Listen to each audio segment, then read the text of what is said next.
Come on, thank you. Welcome back to Attack on Titan Anime Review, episode number 27.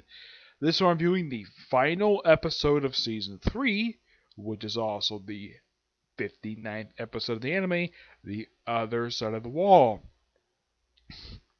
which the sub decided to call it Beyond the Walls. I don't know why, but yes.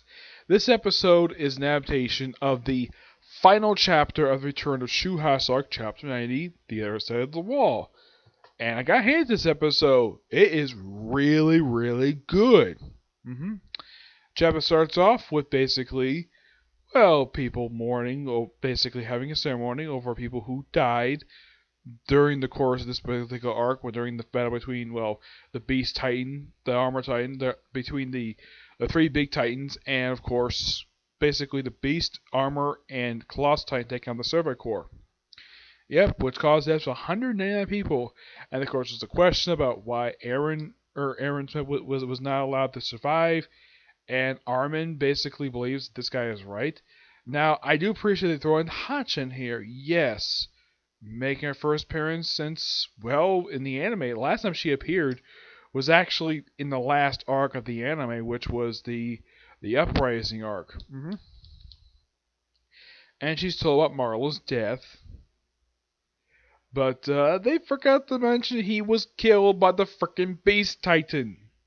Yep, they left that part out. For some reason. Maybe it was a report. I don't know. And of course, the episode, before they get to the ceremony, the thing kind of picks up the last week's episode off with this little hearing. It's like, should we release this information to the public? And according to Don Proxis, gotta love this guy. In the dub, he's voiced by the same guy who voices Makarov from Fairy Tail, Bruce Elliott. He points out, though, yes, we should definitely release and not be like the King Ross, who kept this information a secret. Which I agree, because Reed Ross was an idiot. Yeah, he was an idiot. Like, my gosh, was he an idiot. And of course, we had this really well done ceremony of them getting their special medals, which look like neckties. Yes. First, basically, Hodge gets hers. Okay. Then Levi, obviously. And then I think it's Armin next. And then we get to Aaron, who apparently, while touching Historia's hand, activates one of his father's memories of him. Basically, this is probably before he decided to kill the entire Ross family, telling them he's an Eldian from outside the walls. And that he's the subject of Ymir. And of course, everyone's like, Aaron, why are you still holding her hand? And is this followed with? Nope. Instead, we have a one. Okay, of course, they also had this thing before the ceremony, like when they released this information in public. It's basically a very mixedly received information. They would just accept it, no problem at all. People were basically thinking that possibly it may not be real, but yeah, it's basically very mixedly received.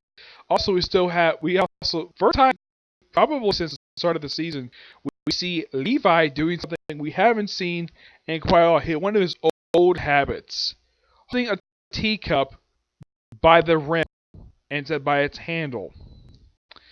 Yeah, from what I've heard about this, the reason why he does it is because, he had a handle on his break. So yeah, he had it. He basically just carries like this, and he drinks like this too. I mean, it's kind of difficult. You're holding a cup like this, and you have to drink it. It's quite difficult. I mean, do you think that you're basically drinking out of your hand? I don't know. Yes. And then we have something unexpected. We have a time skip. Yes. This is probably the first time since they had the second arc of the series. During the training, we actually have a time skip. And it's like 1 year later. Yep. It's a 1 year time skip. And we see some of the characters have changed. Aaron is growing his hair out. Mikasa got herself a haircut.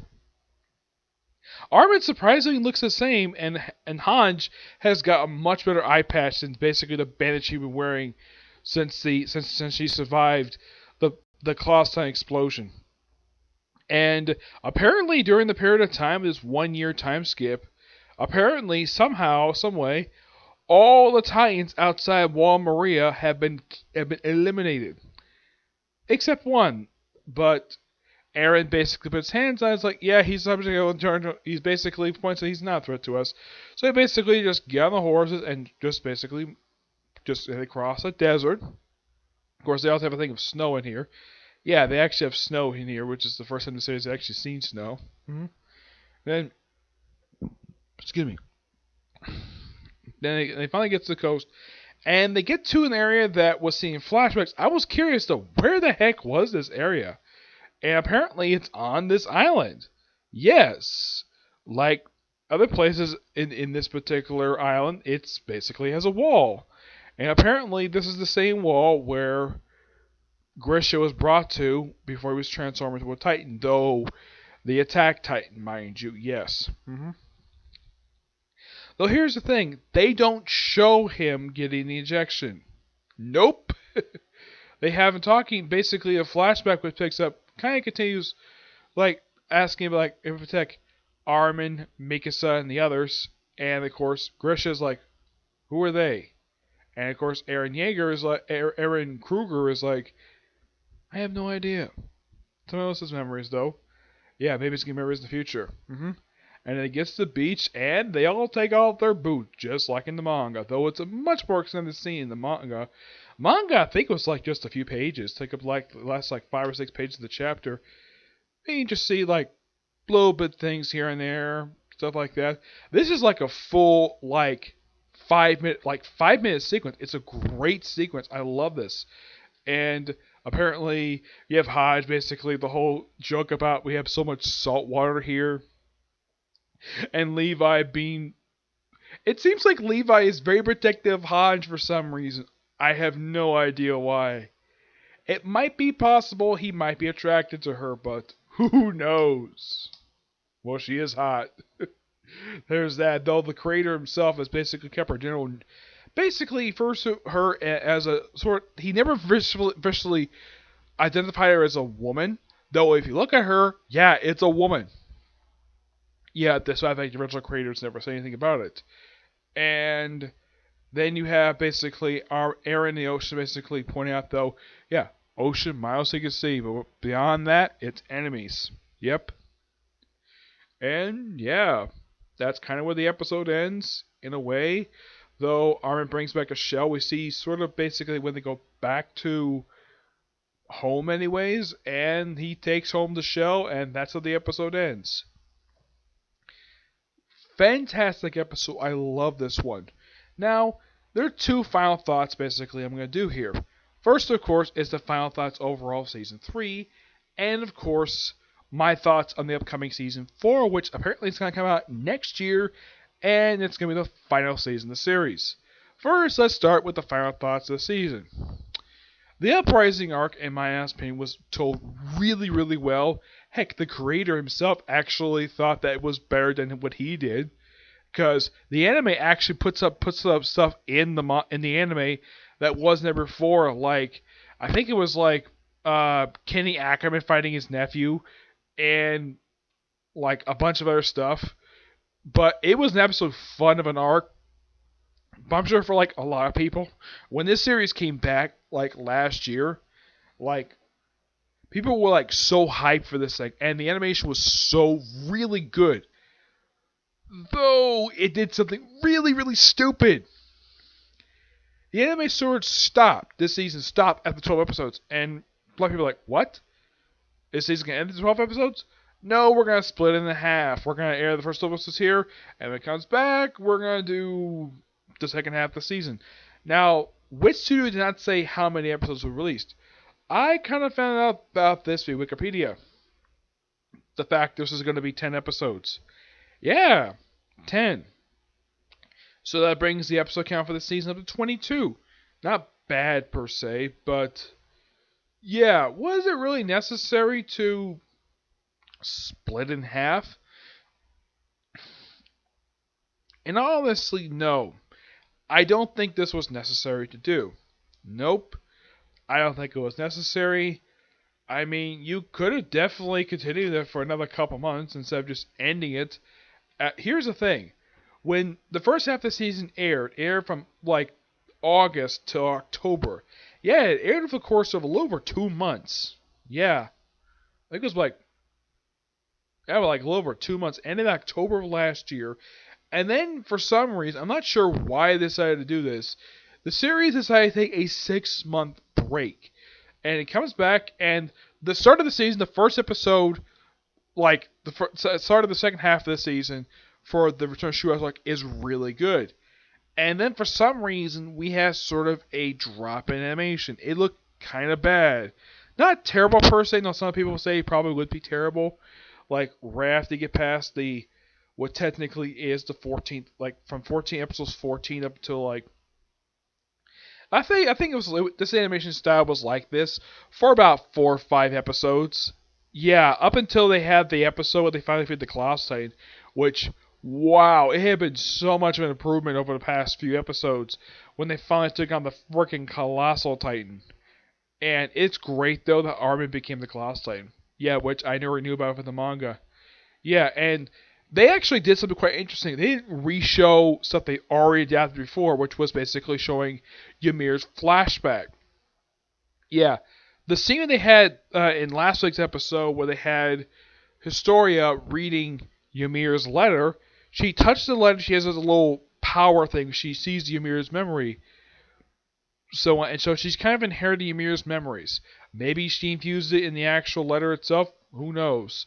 And as far as I know, this scene is not from the manga. It is completely anime original. Which I think for this particular arc, that's the only thing anime original this whole entire arc. Yeah, because this arc really stuck really close to how the manga itself originally presented. Yes, this particular thing was censored. Yes, that was the problem with this particular season, was the fact that it suffered from censoring.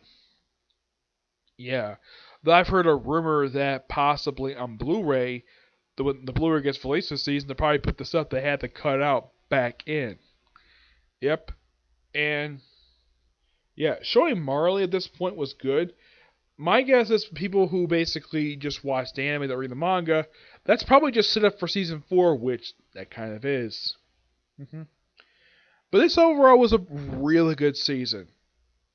And at least they had one thing over the previous season. At least it wasn't 12 freaking episodes.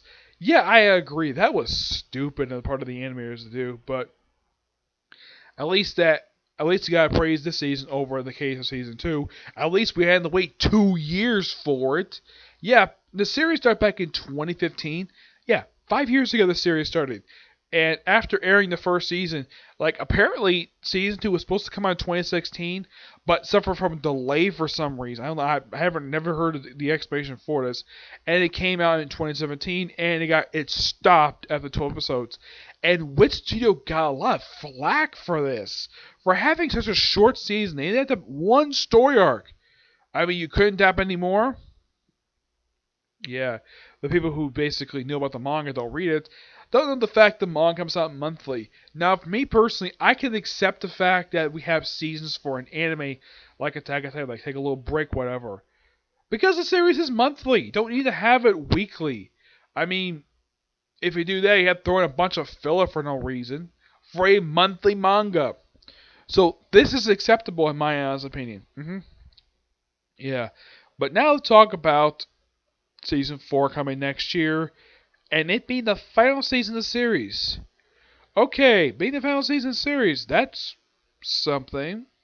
Despite the fact that the writer himself has never confirmed that the current arc coming out right now is the final arc of the series. He has never confirmed it, despite the fact a lot of people said, yeah, this is the final arc of the series, despite the fact the writer has never stated it at all. Like, that's been a rumor for a while, for at least a little while now, that the current arc right now, which is going since 117, which basically 107. So this arc is going on roughly now for 11 chapters, and it might be possible that this arc will be the last one. Despite the fact, like I said, the writer has never confirmed this at all. Yes, he has never confirmed this is the final arc of the manga. Despite the fact some people probably say it probably is, even though that I've never heard confirmed at all. I mean, in the case of, let's say, with what's out so far, like the art that comes right after this is only like 16 chapters. I could see this be adapted for about, I'd say about, well, I'd say about 10 episodes, I'd say. Because I'm sure some of the stuff they might spread out. But how the arc is going right now, this one, because it's only like just 11 chapters, I could see at least about 8 episodes of this one right now. Though in the case one something, they might split this up about 2-3 episodes. Because 107 is really long. It's like 105 pages. So I would not be surprised if they said to split this up into 2 episodes or make this like an hour-long special. That might be possible for adapting 107. It's possible. Yep, so that's particularly it for this particular review. Stay tuned for, well, I have a few other videos to do today. If I hopefully get a chance to. My next video I'm going to do is a review of the next James Bond film and a comic corner. Yep, but until you see the next video, bye.